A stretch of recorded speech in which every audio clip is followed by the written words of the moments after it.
At 30 years old, Ava had been through more breakups with Nathan than she could count, and yet, this one felt different. It wasn't the shouting or slammed doors. It was the silence that followed. Once, when she was 18 and overwhelmed by heartbreak, she'd driven straight to the beach to cry until the sun set. But this time, standing in the cold wind by the waves, Ava didn't cry. She simply turned around. On her way home, she passed a small dessert cafe, nestled on a quiet San Diego street.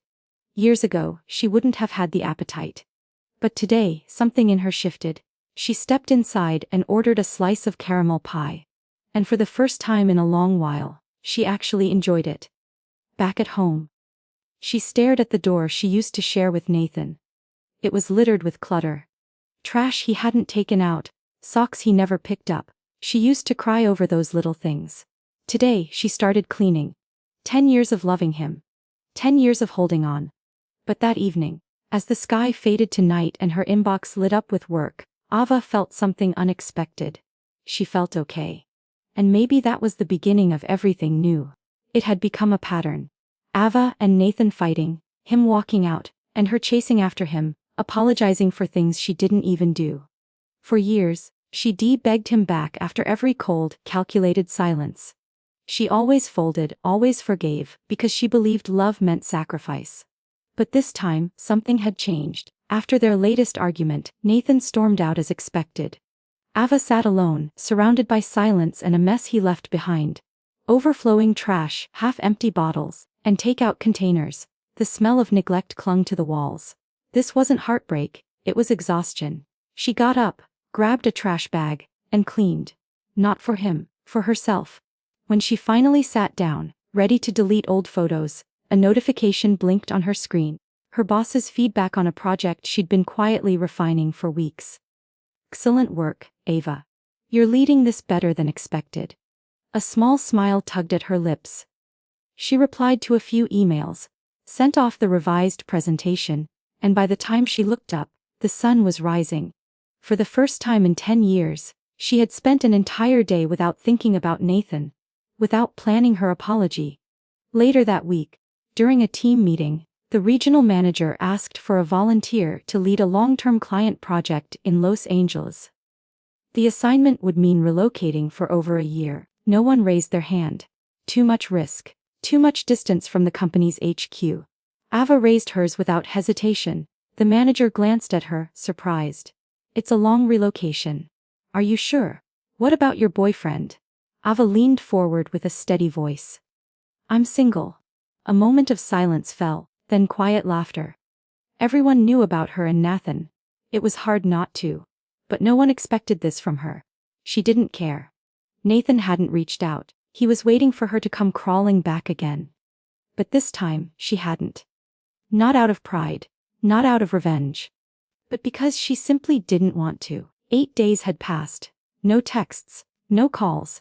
No longing, just a surprising calm that settled deeper each day. She flew to Los Angeles and threw herself into the new project. The workload was intense, but the city's vibrant energy kept her grounded.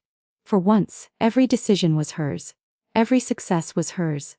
There were no compromises, no emotional blackmail, no waiting for a text that never came. Then, one evening, her phone lit up with a familiar name: Nathan. A missed call. Then a text call. "Where did you put my suitcase?" No apology. No concern. Just entitlement. Ava didn't reply. She didn't feel rage. She didn't feel heartbreak. She felt free. She had broken the cycle. And it wasn't dramatic. It was peaceful. This wasn't about getting over a breakup. This was about finally choosing herself. 3 weeks into her new life in Los Angeles, Ava had finally settled into a rhythm.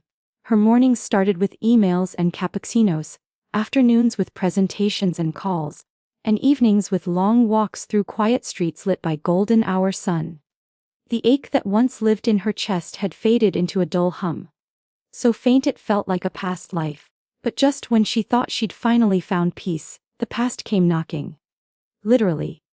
She was leaving her office with a few coworkers, laughing about weekend plans, when someone called her name. Ava. She turned. There, standing beneath the tall glass building, was Nathan. He looked almost out of place, too polished for the moment, but somehow, lost. Her coworkers froze, glancing between them. One of them whispered, "Is that the ex?" Ava nodded slightly. "I'll catch up with you all later." Nathan stepped forward. "Why haven't you called me?" His tone wasn't angry. Just confused, like a man surprised the world kept spinning without him. Ava stared at him. "Because I didn't want to." His jaw tensed. "I thought you just needed time." "I did," she said quietly. "And I used it to rebuild myself." Nathan shook his head, stepping closer. "Look, I know I messed up. I thought about everything you said.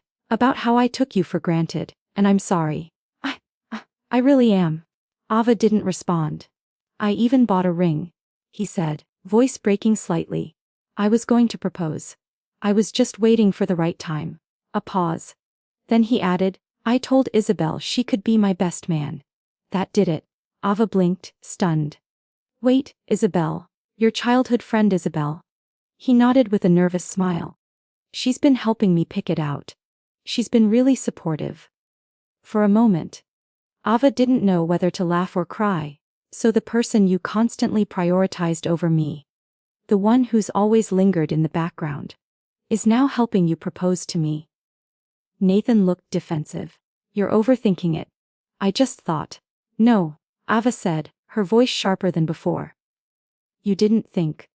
Not for 1 second. You don't get it, Nathan. I begged for love, not charity. I wanted a partner, not a pity proposal." He reached for her hand. "Please. Can we just talk?" She stepped back. "I spent years breaking my own heart to keep this relationship alive. And the moment I stopped, you noticed." She looked up at the sky, then back at him with clarity in her eyes. "That's all I needed to know." Nathan's face fell. His confidence, so unshakable before, cracked in real time. He hadn't come for her. He'd come for his ego. And Ava, she wasn't offering that anymore. Without another word, she turned and walked away. This time, Nathan didn't follow. That evening, Ava sat in her apartment, lights dimmed, the hum of city traffic a distant murmur beyond her window. She stared at her untouched dinner, and thought about the man she had once believed she couldn't live without. Nathan. He had flown across the country. Shown up at her office. Brought a ring. Said the words she used to stay up nights praying to hear. And yet, none of it moved her. Not anymore. She leaned back on the couch, eyes closed. Replaying every memory. The good, the bad, the humiliating. The time he made her cry in front of their friends and laughed it off. The nights she stayed up writing apology messages for things she hadn't even done wrong the way. He always reminded her that she was lucky he chose her. Each moment once carved into her heart like sacred history, now felt like someone else's life. Someone fragile, desperate, unfinished. But Ava was no longer that girl. She had changed. The proof wasn't in a dramatic declaration. It was in the quiet. In the fact that she hadn't reached for her phone since that awkward reunion. In the ease with which she had blocked his number again. He hadn't really come back for her. He came to retrieve the version of Ava who worshipped him. Who apologized first. Who made his life easier. But that Ava no longer existed. The new Ava had survived loneliness. She had built her career, made new friends, faced uncomfortable truths, and even allowed herself to laugh again. And perhaps most importantly, she had discovered peace in her own company. That night, as she was preparing to sleep, her phone lit up with a new message. From her mother. It was another push to reconsider Nathan. Her mom's voice echoed through the text. "Came back. That must mean something. A man willing to chase you is rare. Don't let pride ruin love." Ava didn't reply. She didn't even feel anger. Only a quiet understanding that the people around her were used to the version of her that settled. For less, for noise, for survival. They didn't yet know this Ava, the one who no longer made herself small to be loved. The next day at work, she passed by Olivia in the hallway.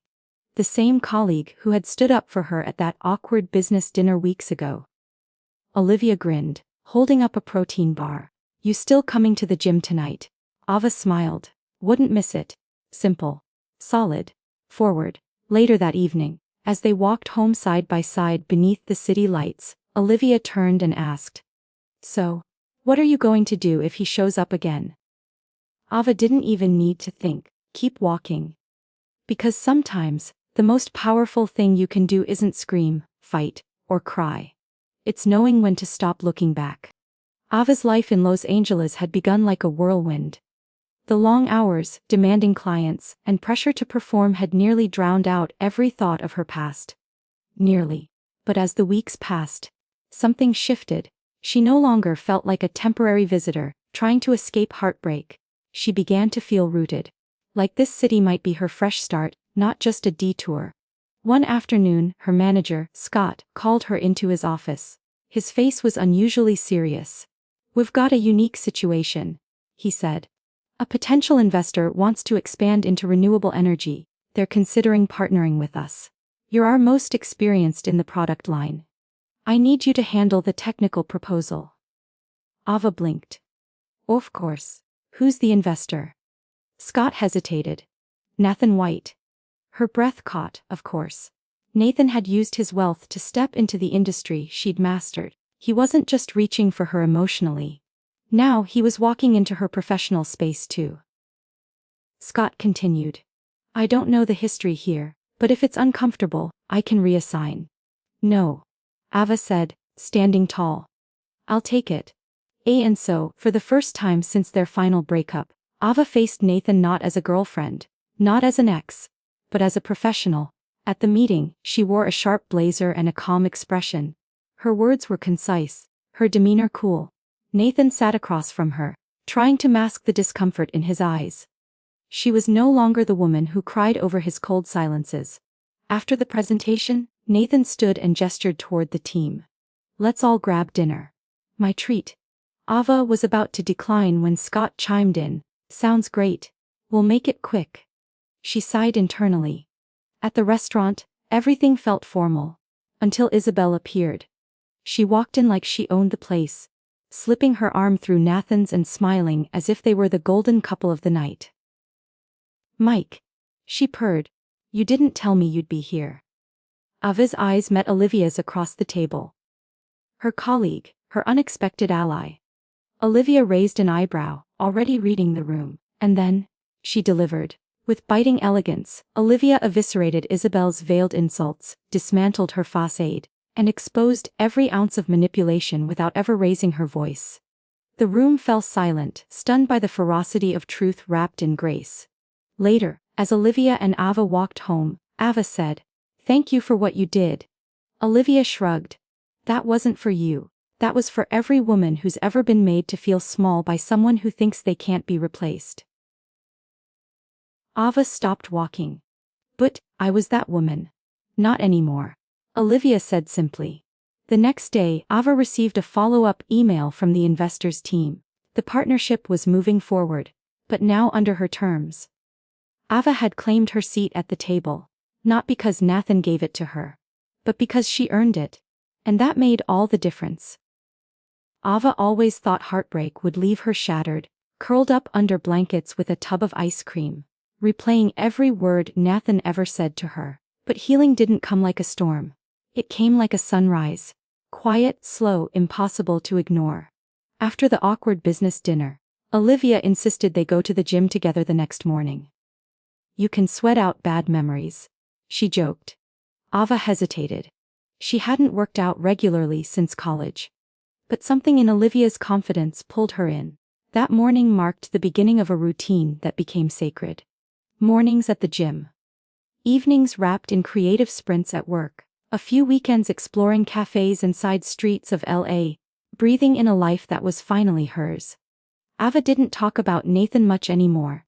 She didn't need to. But the change was visible. She no longer flinched at his name. She no longer checked if he'd texted. And when his number appeared again. This time, with a long, carefully written apology. She didn't even blink before deleting it. She had stopped craving closure from him. Because she had given it to herself. The next few months passed with quiet victories. The product line she co-led with Olivia took off. Their names began circulating through the industry. 2 women leading innovation in a male-dominated field. Ava was invited to speak on panels, to mentor interns, to represent her company at global events. And at every single one, She stood with her shoulders square and her voice steady. Not because she had something to prove, but because she finally believed she belonged. Then one evening, as she walked out of a networking event, she spotted someone waiting near the valet stand. Nathan, of course. He looked tired, not in the physical sense, but like someone who'd been chasing something for a long time, and was starting to realize it was already gone.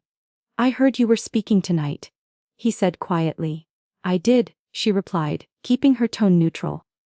"You're doing well," he added. "I am." He stepped closer. "I meant what I said in that message. I messed up, Ava. I know I didn't show up when it mattered, but I'm here now." Ava didn't move. She simply looked at him. Really looked at him. Once, this man held her whole world in his hands. Now, he was just another person in it. "You're too late," she said softly. "I needed you to believe in me before I believed in myself. But now that I do, I no longer need your validation." He looked like he wanted to argue. But he didn't. He just stood there, helpless, watching her walk away. Again. Only this time, it wasn't a goodbye filled with pain. It was freedom. It was Ava finally stepping into the life she had built with her own hands. And never looking back. 2 years later, the woman who once wept over unanswered texts was now too busy answering international clients. Ava stood by the floor-to-ceiling window of her office, watching the LA skyline stretch beneath a golden sunset. Her phone buzzed, a photo from Olivia. Product line cleared, final testing. "You owe me coffee." Ava smiled. She owed Olivia more than that. The woman had walked into her life like a storm. Bold, brash, and unapologetically brilliant. And helped her unearth something she'd forgotten she had: power. And now, Ava had it in spades. She had finally leased her own apartment. Furnished it in earth tones and soft textures. No longer the temporary guest in someone else's life. She had created a space that reflected her. Not a version of herself molded to fit someone else's standards. The old Ava would have said yes to a last-minute dinner with Nathan. The new Ava, she said yes to herself. Yes to bubble baths after long days. Yes to declining calls that didn't serve her peace. Yes to trying pilots, green smoothies, and oddly satisfying clay pottery classes. One Friday evening, Olivia nudged her over coffee. "You still haven't gone on a real date?" "I've been busy," Ava replied with a grin. Olivia narrowed her eyes. "Well, guess what? I have someone for you. Cute, smart, and not allergic to emotional maturity." Ava rolled her eyes, laughing. "All right. I'll meet him." She did. And he was charming. Not in a flashy, overcompensating way. Just genuine. He asked about her work with interest. He remembered the things she said. And when he dropped her off after dinner, he didn't make her feel like she owed him anything. It was refreshing. A week later, while walking out of a meeting, Ava spotted Nathan again. This time, he was alone. Standing near the building lobby, phone in hand, pretending not to wait. He looked up as she passed and stepped forward. Avi. She didn't stop. He didn't call out again. He just watched her disappear into the elevator. Confident, composed, and beautifully unreachable. Ava didn't smile. She didn't feel pity. She simply felt done. That night, she journaled something she hadn't admitted to herself until now. "I thought I needed him to become whole. But really, I needed to be broken open to see who I was beneath the debris." The girl who used to break at every cold shoulder was gone. In her place stood a woman who now knew. Love doesn't mean losing yourself. Loyalty isn't measured by how much pain you can endure. And the most beautiful relationship you'll ever have is the one you build with yourself. The next morning, as Ava and Olivia walked into their quarterly presentation, heels clicking, voices light, they didn't look like women recovering from heartbreak. They looked like women who had turned their wounds into wisdom. And Ava. She was just getting started. Ava's story isn't just about heartbreak. It's about rebirth. It's about realizing that the version of yourself who begged, compromised, and lived in the shadows of someone else's ego doesn't have to be your final chapter. For years, she thought love meant enduring, staying, fixing, sacrificing. But in the end, the most radical act of love was walking away. She didn't need Nathan to come back and apologize.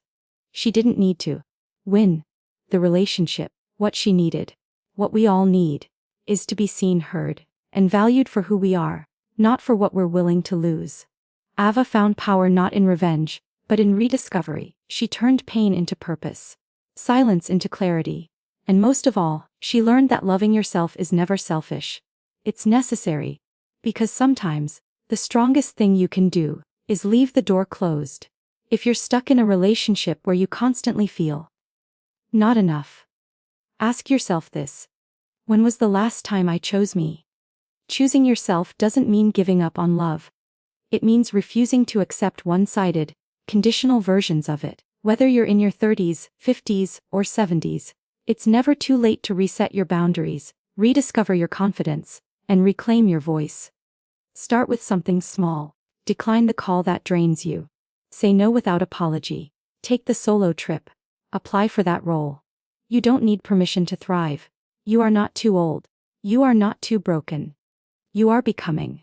Let Ava's story remind you your next chapter starts the moment you stop chasing what never saw your worth. If Ava's journey resonated with you, hit that button, subscribe for more empowering stories, and share this with someone who needs to hear. Choosing yourself is not giving up. It's finally coming home. Comment below, have you ever realized your worth after walking away? Tell us your story.